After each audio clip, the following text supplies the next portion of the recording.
Guys ഇപ്പോൾ വീഡിയോക്ക് എല്ലാവർക്കും സ്വാഗതം. ഗൈസ് ഇന്നത്തെ വ്ളോഗ് ശരിക്കും പറഞ്ഞാൽ ഒരു ലൈഫ് ലെസൺ വ്ളോഗാണ് ഗൈസ്. കാരണം എനിക്ക് ലൈഫിൽ മനസ്സിലായ കാര്യങ്ങളാണ് പറയുന്നത്. അത് ആക്ച്വലി ഇങ്ങനെ ഒരു സ്റ്റാൻഡിലൊക്കെ വെച്ച് ടേബിളൊക്കെ ഇരുന്ന് സംസാരിക്കേണ്ട കാര്യമാണ്. ബട്ട് നമുക്ക് അതിനുള്ള ഫെസിലിറ്റി ഇല്ലാത്തതുകൊണ്ട് നമ്മൾ ഇങ്ങനെ ചെയ്യുന്നു ഗൈസ്. സംഭവം എന്താണെന്ന് വെച്ച് കഴിഞ്ഞാൽ നിങ്ങൾ തമ്മിൽ കണ്ടിട്ടുണ്ടാവും, be yourself, don't change yourself for someone else. ഇതെനിക്ക് ലൈഫിൽ മനസ്സിലായ കാര്യമാണ്. നമുക്ക് വേണ്ടി എന്തെങ്കിലും ക്യാരക്ടർ കാര്യങ്ങളൊക്കെ നമുക്ക് ചേഞ്ച് ചെയ്യാം. കാരണം ഭാവിയിൽ പഠിക്കാൻ പോകുമ്പോഴോ അല്ലെങ്കിൽ ജോലിക്ക് പോകുമ്പോഴോ ഇന്നൊരു ക്യാരക്ടർ ഉണ്ടായിരുന്ന ഭയങ്കര ഷോർട്ട് ടെമ്പേർഡ് ആണെങ്കിൽ ചിലപ്പോൾ നമുക്ക് ജോലിയിൽ നമുക്ക് പിടിച്ചു നിൽക്കാൻ പറ്റൂല. അപ്പം അങ്ങനത്തെ കാര്യങ്ങളൊക്കെ നമ്മുടെ ഇഷ്ടത്തിന് വേണ്ടി നമുക്ക് മാറ്റാം. പക്ഷെ വേറെ ആരെങ്കിലും ഇത് മാറ്റി അല്ലെങ്കിൽ അത് ഇത് ചെയ്യുന്നൊക്കെ പറയുന്നതനുസരിച്ച് നമ്മൾ ചെയ്യേണ്ട കാര്യം ഇല്ല. Because we don't depend on others, we depend on ourselves to live in the world that we are. Okay, ഇതാണ് സംഭവം. ഇത് നമ്മളെല്ലാവരും ഒരു ഫോളോ ചെയ്യേണ്ട കാര്യമാണ്. കാരണം മറ്റുള്ളവർ കാശ് തന്നുകൊണ്ടല്ല നമ്മൾ ജീവിക്കുന്നത്, പാരൻസിൻ്റെ കാശ് കൊണ്ടാണ് ജീവിക്കുന്നത്. പിന്നെ മറ്റുള്ളവരുടെ ഇഷ്ടങ്ങൾക്ക് അനുസരിച്ച് നമ്മൾ മാറേണ്ട കാര്യമില്ല. Because we are ourselves, we have our own self respect and stuff. Okay, ഇതൊരു എക്സാമ്പിൾ ഞാൻ പറയാം. സംഭവം അത് പറയാൻ വേണ്ടിയാണ് മെയിനായിട്ട് ഞാൻ ഉദ്ദേശിക്കുന്നത്. അപ്പോൾ നിങ്ങൾക്ക് ക്ലിയർ ആയിട്ട് മനസ്സിലാവും കുറച്ചുകൂടി. ഞാനൊരു എക്സ്ട്രോവേർട്ട് ആയതുകൊണ്ട് തന്നെ ആരെ കണ്ടാലും ചിരിക്കുക, സംസാരിക്കുക, കാര്യങ്ങളൊക്കെ ചെയ്യാറുണ്ട്. ഇപ്പം ഞാൻ സ്കൂളിലായാലും ഒരുവിധം എല്ലാവർക്കും എന്നെ അറിയാൻ, പിന്നെ ഇപ്പോൾ ടീച്ചർമാർക്ക് എല്ലാവർക്കായാലും നമുക്കങ്ങനെ ഇന്ന ആളെന്നൊന്നുമില്ല. അവരുടെ ക്യാരക്ടറോ കാര്യങ്ങളൊന്നും നോക്കിയിട്ടല്ല ഞാൻ പരിചയപ്പെടുന്നു, സംസാരിക്കുന്നു. പിന്നെ അവരുടെ ക്യാരക്ടർ അനുസരിച്ച് അവരോട് ഞാൻ സംസാരിക്കുന്ന ടൈം പീരീഡ് ഞാൻ വേരി ചെയ്യും.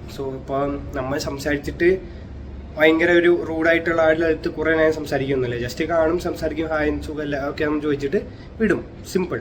But I keep that connection. കാരണം ഭാവിയിൽ എപ്പോഴെങ്കിലും നമുക്ക് ആവശ്യം വരുമല്ലോ എന്ന് അറിയില്ല.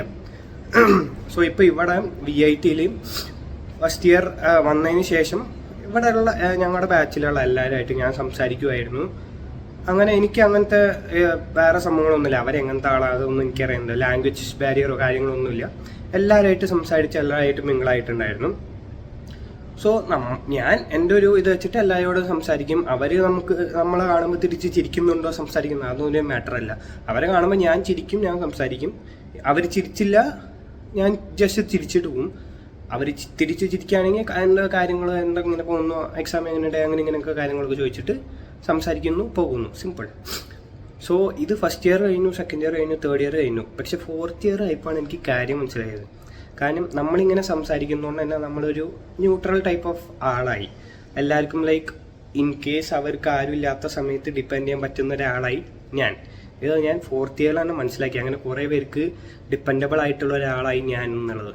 കാരണം ഇപ്പം നിങ്ങൾ എൻ്റെ വ്ളോഗ് ചാനൽ കുറച്ച് ആളായിട്ട് ഫോളോ ചെയ്യുന്ന ആളാണെങ്കിൽ നിങ്ങൾക്ക് മനസ്സിലാവും. ഞാനിപ്പോൾ അടുത്ത് തന്നെ ഒരു 4-5 ബർത്ത്ഡേ പാർട്ടിക്ക് പോയിട്ടുണ്ട്. ഇവരാരും തന്നെ ഈ ഒരു 3 വർഷം first year, second year, third year birthday പാർട്ടിക്കൊന്നും എന്നെ വിളിച്ചിട്ടില്ല. ഈ കൊല്ലം മാത്രം എന്നെ വിളിക്കാനുള്ള കാരണം എന്താണെന്ന് വെച്ച് കഴിഞ്ഞാൽ ഇവർക്കൊക്കെ ഇതുവരെ ഉണ്ടായിരുന്ന ഒരു ഫ്രണ്ട്സ് ഗ്യാങ്ങോ ഗ്രൂപ്പോ കാര്യങ്ങളൊക്കെ ഇല്ലാതായി പല കാരണങ്ങളാൽ. ആകെ ഉള്ള ഒരു ആശ്രയം എന്ന് പറയുന്നത് ഞാൻ എല്ലാവരുടെ അടുത്ത് ഒരേപോലെ സംസാരിക്കുന്നു, കാര്യങ്ങളൊന്നും ഡീൽ ചെയ്യുന്നുണ്ട്. അവർക്ക് ഒരു ഹെൽപ്പ് വന്നപ്പോൾ ഞാൻ മാത്രമേ ഉണ്ടായുള്ളൂ.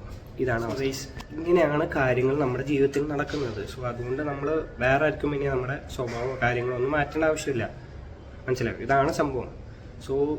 എന്തുകൊണ്ട് അവരൊക്കെ പല കാരണങ്ങളാൽ അടിച്ചു പിരിയും അല്ലെങ്കിൽ സംസാരിക്കേണ്ടാവുക, ego clashes, something and stuff. ഇപ്പോൾ അവർക്ക് ആകെയുള്ള ആശ്രയം ഞാൻ മാത്രമേ. അതുകൊണ്ടാണ് നമ്മൾ ബർത്ത്ഡേ പാർട്ടികൾ വിളിച്ചത്. നിങ്ങൾ കുറേ ബർത്ത്ഡേ പാർട്ടി കാണുമ്പോൾ നിങ്ങൾ വിചാരിക്കും എന്താ സംഭവം. ഇതാണ് സംഭവം. അങ്ങനെ നമ്മുടെ ലൈഫിൽ നമ്മൾ ആരും ഡിപ്പെൻഡബിൾ അല്ല.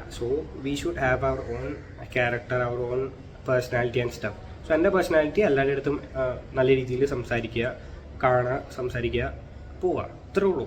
ഇപ്പോൾ വഴിയിൽ വെച്ച് കാണുമ്പോൾ ഇപ്പോൾ ഇവിടെ എൻ്റെ കൂടെ നടക്കുന്ന എല്ലാവർക്കും അറിയാം, ഞാനിവിടെ ക്ലാസ്സിൽ പോകുമ്പോഴായാലും തിരിച്ചു വരുമ്പോഴായാലും ജസ്റ്റ് പുറത്തിറങ്ങി എങ്ങനെ നടന്നാലും മിനിമം ഒരു 2 ആൾക്കെങ്കിലും ആയോ അല്ലെങ്കിൽ ചിരിക്കുകയോ ചെയ്യും. അപ്പോൾ നമ്മൾ ജസ്റ്റ് ആ ഒരു ഇത് മെയിൻറ്റെയിൻ ചെയ്യുന്നു. ഇൻ കേസ് എന്തെങ്കിലും പ്രശ്നം, ഇപ്പം കോളേജിൽ എന്തെങ്കിലും പ്രശ്നത്താൽ ഞാൻ ഇങ്ങനെ നടന്നു പോകുന്ന ഇടയിൽ കുഴഞ്ഞു വീണാൽ തന്നെ ഇപ്പം നമുക്കറിയാവുന്ന ആൾക്കാരുണ്ടെങ്കിൽ അല്ല എന്നെ കണ്ട് മനസ്സിലാക്കാൻ പറ്റുന്ന ആൾക്കാരുണ്ടാവുമല്ലോ. ഇപ്പം ഇത്രയും പേരും ഞാൻ ചിരിച്ച് കാണിക്കുമ്പോൾ ആരെങ്കിലും ഒരാളുണ്ടാവുമല്ലോ. അപ്പോൾ അവർ നമ്മളെ എടുത്ത് സഹായിക്കുമല്ലോ. ഇതാണ് നമ്മൾ മെയിൻറ്റെയിൻ ചെയ്യുന്ന ഒരു സാധനം. അതിപ്പോൾ നിങ്ങൾ എക്സ്ട്രോവേർട്ട് ആണെങ്കിൽ നിങ്ങൾക്ക് ഈസി ആയിരിക്കും, ഇൻട്രോവേർട്ട് ആണെങ്കിൽ നിങ്ങൾക്ക് ഇച്ചിരി ടഫ് ആയിരിക്കും. But just maintain a smile on your face when you see someone, so that he will remember that this guy smiled. ഒരു പ്രാവശ്യം കാണുമ്പോൾ അവൻ ചിലപ്പോൾ നമ്മളെ കാണുമ്പോഴേക്കും ചിരിക്കും. സോ ഇതാണ് നമ്മൾ ആ ഒരു കോൺടാക്ട് മെയിൻറ്റെയിൻ ചെയ്യേണ്ടത്. സോ ഇത്രയാണ് എനിക്ക് ഇന്ന് പറയാനായിട്ട്. സോ നമ്മുടെ വീട് ഇന്ന് വൈൻഡപ്പ് ചെയ്യുകയാണ്. ഒരു ലൈഫ് ലെസൺ ആയിട്ട് സൺഡേ പോകട്ടെ എന്ന് വിചാരിച്ചു, ഈ വീക്ക് സ്റ്റാർട്ട് ചെയ്യട്ടെ എന്ന്. സോ ഇത്രയും നമ്മുടെ ഇന്നത്തെ 4 അടിപൊളി ബ്ലോഗ് ആയിരുന്നു. എല്ലാവർക്കും